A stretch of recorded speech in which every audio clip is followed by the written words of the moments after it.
You look at a Malcolm Johnson Jr., and we've heard nothing but really, really good things about him and Javarius Johnson. But he's an interesting case because it seems like he's playing a similar position and a similar role to Tarvarish Dawson.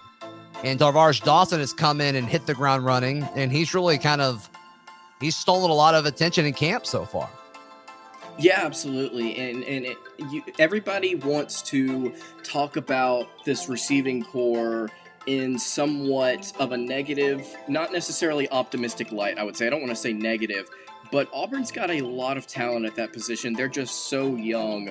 I was reading an article about a month or so ago talking about Gus Malzahn and his recruiting, like his ability to recruit on the offensive side of the ball, and then what Auburn's production actually looked like. As it turns out, Auburn is second in the SEC in terms of average recruiting ranking at the wide receiver position. They are tied with Alabama at second. The only team ahead of them is Georgia.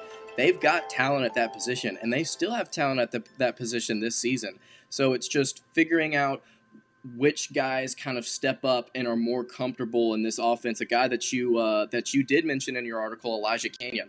A lot of guys are really, really high on him, really excited about what he could potentially bring to the table. He could be Nix's go-to guy based on what we saw in the Outback Bowl and based off what we saw in the spring game. There's a lot of depth and in the scrimmage, I think. I mean, it was Canyon who caught, Bo's touchdown pass. Yeah, absolutely. So there's a lot of depth at that position, and Tarvarish Dawson is another guy that could potentially step up. My concern is not the depth of this position, it's just simply the experience. And then also, you bring in a guy like Demetrius Robertson, who has that experience. I think Auburn's going to be just fine at that position.